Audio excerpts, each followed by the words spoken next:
Bienvenidos, esto es Fuera de la Caja. Yo soy Macario Esquetino y le agradezco mucho que me escuche en este análisis coyuntural de la semana que termina el 21 de enero de 2022. Una semana que nos confirma que seguimos en la misma trayectoria que llevamos desde que empezó el actual gobierno. El señor presidente se sigue peleando con el Instituto Nacional Electoral. Su objetivo, según se entiende, es debilitar a esa institución para con ello asegurar su triunfo en 2024, ya sea de la que parece sería la candidata, la señora Claudia Sheinbaum, o de alguien más que sea pues el personaje que el presidente designe para sucederlo y al cual intentará controlar durante su sexenio. Como ya lo hayamos comentado, estamos en una versión nueva de un personaje que controla al presidente que hemos denominado el minimato, digamos en contraposición al famoso periodo de Plutarco Elías Calles, jefe máximo de la revolución y por eso llamado maximato. En este caso pues es más bien mínimo el asunto, entonces lo hemos denominado así. No nada más está peleando con el Instituto Nacional Electoral, sigue promoviendo sus brillantes ideas en materia energética que nos van a resultar sumamente costosas, en particular la reforma eléctrica, que ya lo hemos comentado aquí, lo han dicho los expertos, sería un error considerable. Estamos hablando de una reforma que le otorga a Comisión Federal de Electricidad un poder monopsónico, es decir, como único comprador de la energía que se genere en el país. Al hacerlo, bueno, pues le da el control de los precios, los pondría a su antojo y con ello, pues probablemente una gran cantidad de empresas que han invertido en generación eléctrica prefieran no estar aquí. Si les van a decir a qué precio pueden vender, pues no va a ser fácil que sea negocio y entonces de preferencia pues hay que moverse a algún otro país más civilizado. Entonces esto nos costaría mucho porque no nos está alcanzando la electricidad, tenemos un poco de margen porque la pandemia y la contracción económica han reducido la demanda y todavía tendríamos espacio para crecer un poco en términos de consumo eléctrico, hay plantas para generar, pero son plantas esencialmente de Comisión Federal, muy costosas, que contaminan mucho porque han estado utilizando combustóleo. La razón por la cual usan combustóleo es porque ese es un subproducto de la refinación de crudo en México. Nuestro petróleo es muy pesado, muy sucio, amargo como le dicen los que se dedican a esto, tiene mucho azufre y el proceso de destilación lo que da como resultado es este de combustóleo, que es una especie de chapopote casi, que no tiene ninguna utilidad. Se usaba durante mucho tiempo para un combustible barato, porque al ser un subproducto, bueno, pues realmente se vendía por cualquier precio, y lo usaban mucho los barcos, con el argumento de que, bueno, pues se contaminan donde está el océano y no lo percibe la población, pero ya hay una regulación internacional que lo impide desde hace un año y fracción. De manera que ya no se puede vender ahí, no hay nadie más que quiera eso. Y entonces Pemex pues le está vendiendo a Comisión y Comisión le está comprando porque esa fue la instrucción del presidente. Y entonces nos están llenando de azufre los pulmones. Y pues insisto, además no es barata la producción de electricidad. De manera pues que si esta reforma eléctrica prospera, vamos a tener un problema de abasto de energía, no va a alcanzar la energía eléctrica, no va a ser barata y además va a ser sucia. Una energía eléctrica sucia hace muy difícil la producción de manufacturas en México para exportación porque también hay una regulación internacional en proceso de entrar en vigor que va a exigir energía limpia en la producción de manufacturas.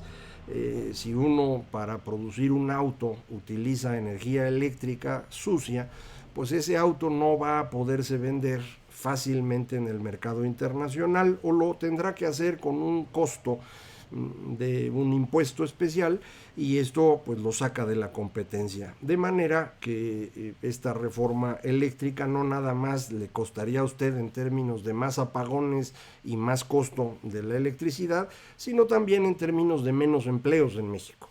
Entonces no hay ninguna forma de ver positiva esa reforma, ninguna, no hay manera. Se necesita realmente una posición ideológica muy marcada para insistir en temas de soberanía en el siglo XXI.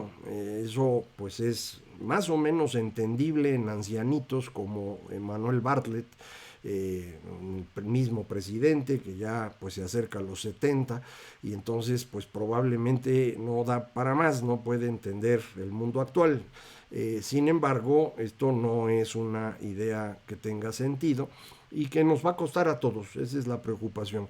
He escuchado a muchas personas que empiezan a hablar de que, bueno, pues se va a negociar algo y se va a bajarle un poco a la reforma y con eso ya puede salir.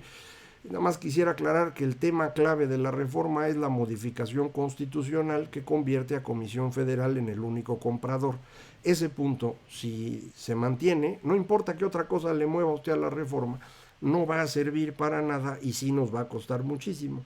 Pero bueno, pues el presidente sigue en esto, en parte, insisto, porque cree que efectivamente la soberanía energética depende de producir todo adentro del país, y en parte porque esto le está sirviendo para dividir al PRI.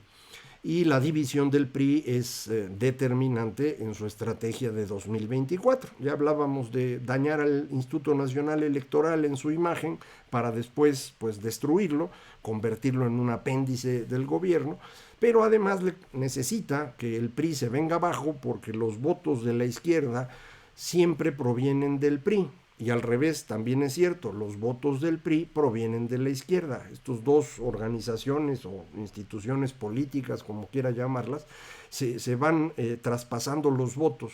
De forma que si el PRI se viene abajo, esa votación va a ir a manos de Morena en una cantidad muy importante.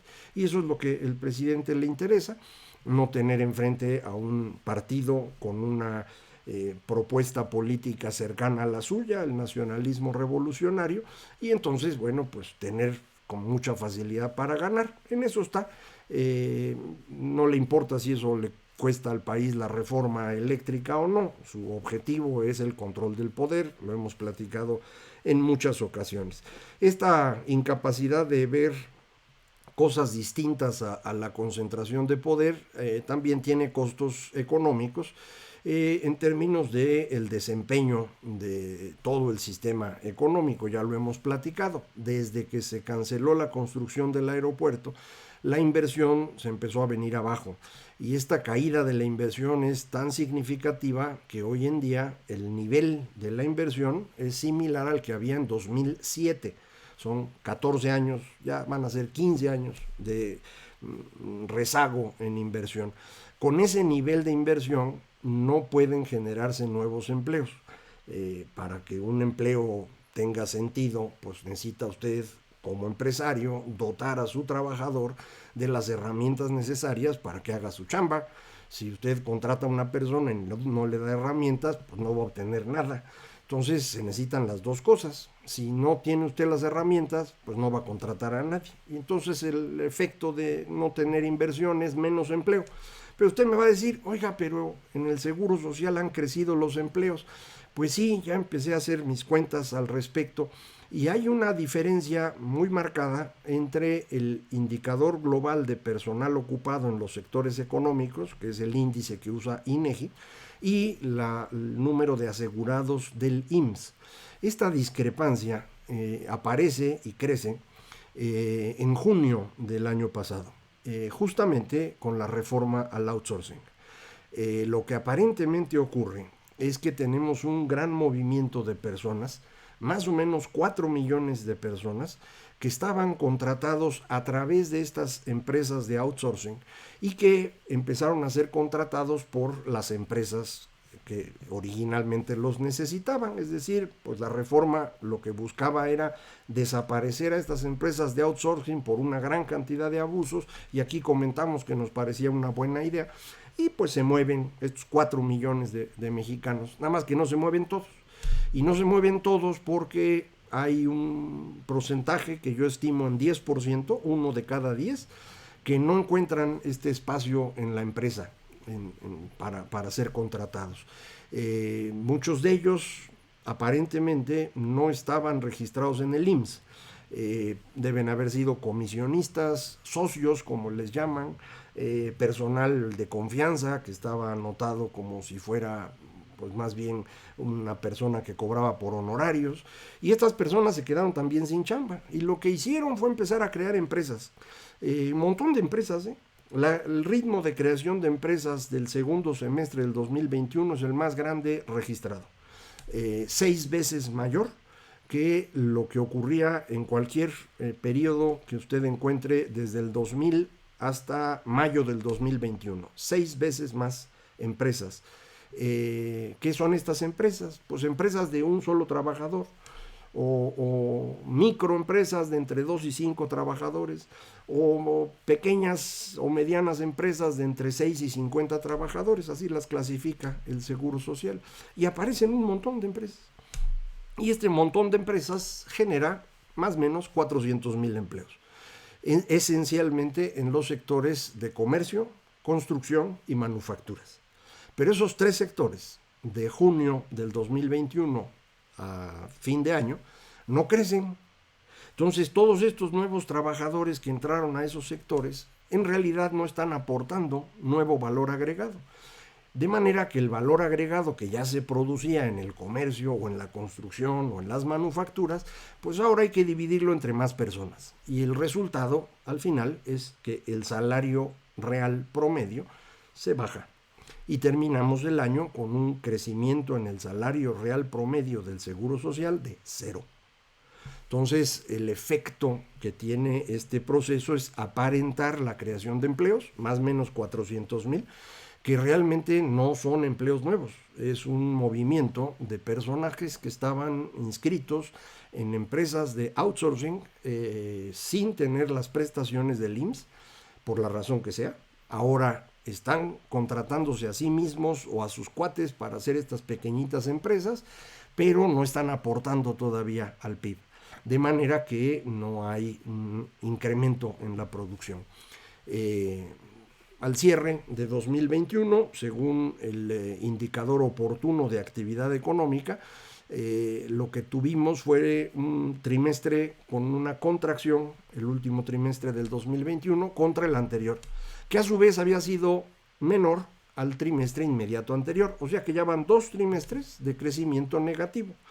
Esto es lo que tradicionalmente se llama una recesión. Esa es la definición que se usa en los medios de comunicación. A mí no me gusta esa definición, pero es la que usan. Esta es la tercera recesión del sexenio. La primera se causó con la cancelación del aeropuerto, la segunda es producto de la pandemia, del confinamiento para ser más exacto, y la tercera es la que está usted viendo en el último semestre, y es producto de que se están aplicando las mismas políticas públicas desde el inicio del sexenio. Es decir, se está ahuyentando la inversión, se está enfrentando a los empresarios, se está gobernando 2 horas al día en las mañaneras, tomando decisiones ahí sobre el escritorio como se pueda, y el resultado no puede ser otro. Un buen ejemplo es lo que está pasando con el Tren Maya. Se dijo durante mucho tiempo que no estaban haciendo las cosas bien y estaban de necios con que sí eran una maravilla. Bueno, ya corrieron al señor que estaba, el señor Pons, y ahora mandaron al señor Javier May, tabasqueño, amigo de Andrés Manuel, que fue secretario de Bienestar los últimos meses, no hizo nada, pero ahora se va a hacer el Tren Maya. Y lo que llega a ser, lo primero es, pues ¿saben qué? El trazo no es el correcto, vamos a hacer otro trazo. Oiga, eso no se hace nunca. En ninguna carretera, autopista, ferrocarril, se modifica el trazo así nada más porque de pronto, pues es que estaba mal.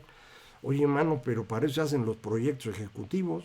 se hace todo el proyecto, cuánto va a ser, en dónde va a pasar, se hacen estimaciones. Cuando yo trabajé en eso, las estimaciones se hacían más o menos 20% para hacer el cálculo del presupuesto, y ya cuando entraba uno a la ingeniería de detalle, pues ya se iba uno a los pesos y centavos, pero daba todo, todos los planos de todas las cosas que se iban a hacer, con todos los camiones que vas a ocupar y los trabajadores y las retroexcavadoras, todo está definido.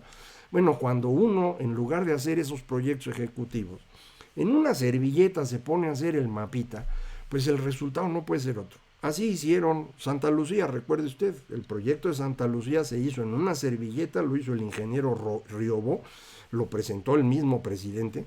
Ya después tuvieron que contratar a alguien que hiciera pues un dibujito más decente y encargarle a los ingenieros militares para que convirtieran ese dibujito en un proyecto más o menos ordenado, y ya están terminando su aeropuerto. El aeropuerto va a quedar razonable, yo no tengo duda. No va a servir de mucho, no va a haber quien lo utilice, no tenemos forma de poder utilizar los dos aeropuertos simultáneamente, ni hay comunicación entre ellos. Entonces, pues yo creo que eso no va a servir. El Tren Maya le acabo de comentar. Y Dos Bocas, finalmente, el tercer gran proyecto, muy probablemente no produzca una sola gota de gasolina en este sexenio. A lo mejor sí, dicen que para fines de 2023 podía estar, dicen algunos expertos. La señora Nale insiste que lo va a inaugurar ya merito. La verdad es que no van a poder terminar, y vamos a haber tirado en esos proyectos una gran cantidad de dinero, producto de estas ocurrencias presidenciales. Entonces, lo que tenemos en este momento en México, insisto, es la continuación de lo que ya traíamos. No ha cambiado. Hubo un periodo en el cual la pandemia, esa que le cayó como anillo al dedo al presidente, pues nos distrajo en otras cosas, estábamos muy angustiados, lo estamos hoy con Omicron. Por favor, cuídense, esto se contagia muchísimo más que las versiones anteriores. Confiamos en que sea un poco menos grave, pero sobre todo con la vacuna se defiende uno más, pero no se confíe. Esta pandemia, insisto, nos distrajo un tiempo y estuvimos hablando de otras cosas, pero la trayectoria es la misma. La trayectoria económica que tenemos hoy, el segundo semestre de 2021, y no sé ahorita cómo estemos en enero, no hay ningún dato, esa trayectoria es la que traíamos antes de que llegara el bicho, y es producto de la forma como se está gobernando. Al respecto, el lunes 17, el expresidente Luis Echeverría cumplió 100 años. Y es importante recordar a Echeverría, porque López Obrador es una copia de Echeverría en muchas cosas. Y lo que yo quise recordar esta semana en uno de los artículos en El Financiero es cómo los primeros 3 años de Luis Echeverría pues no parecían tan malos. Todos los que se habían preocupado de que Luis Echeverría era el candidato, incluyendo a Díaz Ordaz, que fue quien lo puso ahí, pues todos que estaban angustiados los primeros 3 años dijeron, pues no está tan mal como pensábamos. Los segundos 3 años, las cosas fueron terribles. Durante los primeros 3, el crecimiento más o menos se mantuvo a como estaba antes. En los segundos 3 se cayó a una tercera parte. En los primeros 3 años, el endeudamiento cada año era de 3% del PIB, algo razonable.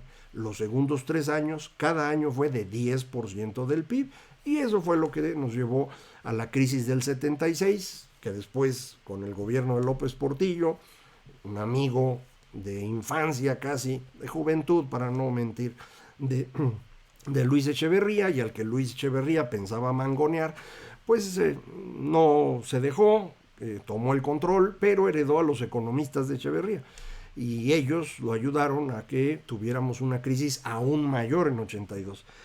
Bueno, pues así estamos, ya pasamos los primeros 3 años, nos insisten los seguidores de López Obrador, ya ven, no ha ocurrido la catástrofe.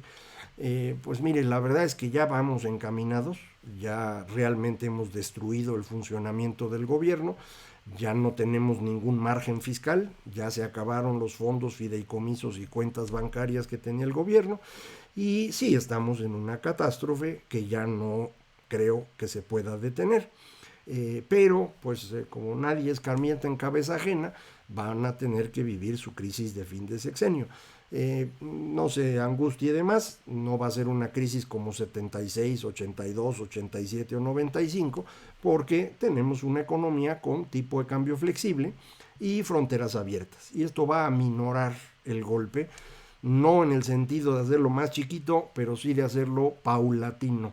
En lugar de llegar a un precipicio y caer, lo que tenemos es pues un perfil sobre el que nos vamos a ir moviendo, y esto le va a dar tiempo a usted de defenderse un poco.